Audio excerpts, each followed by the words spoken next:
Oman থেকে সম্প্রতি দুটি গুরুত্বপূর্ণ খবর এসেছে। আপনি ওমানের ওয়ার্ক ভিসা এবং মাস্কাটে পর্যটকদের মৃত্যু নিয়ে যে তথ্যগুলো উল্লেখ করেছেন তার বিস্তারিত নিচে দেওয়া হলো। ওমান ওয়ার্ক ভিসা আগামী 2 মাসের মধ্যে চালুর আশ্বাস। ওমানে বাংলাদেশি কর্মীদের জন্য বন্ধ থাকা ওয়ার্ক ভিসা পুনরায় চালুর বিষয়ে বড় ধরনের অগ্রগতি হয়েছে। সময়সীমা: ওমানের শ্রমমন্ত্রী মাহাদ বিন সাইদ বিন আলী বাওয়াইন জানিয়েছেন, আগামী 2 মাসের মধ্যে অর্থাৎ মার্চের মধ্যে বাংলাদেশিদের জন্য পুনরায় ওয়ার্ক ভিসা ইস্যু করা শুরু হবে।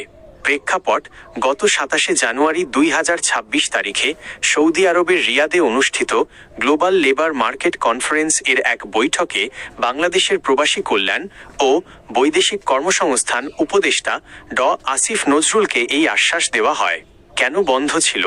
2023 সাল থেকে ওমান সরকার অবৈধ প্রবাসীদের বৈধ করার প্রক্রিয়াকে অগ্রাধিকার দেওয়ার জন্য নতুন করে অদক্ষ ও আধাদক্ষ কর্মীদের ভিসা বন্ধ রেখেছিল।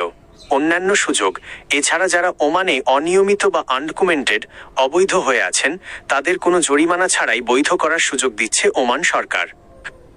2. মাস্কাটে নৌকাডুবি, 3 ফরাসি পর্যটকের মৃত্যুতে শোক।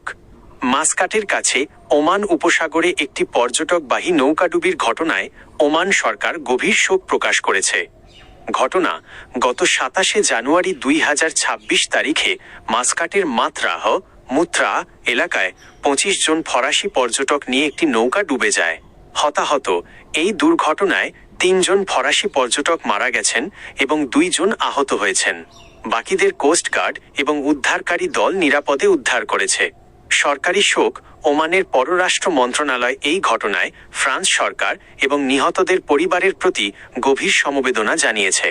তদন্ত: ওমান রয়্যাল পুলিশ ROP জানিয়েছে যে নৌকাটি কেন ডুবে গেল তা নিয়ে তদন্ত চলছে।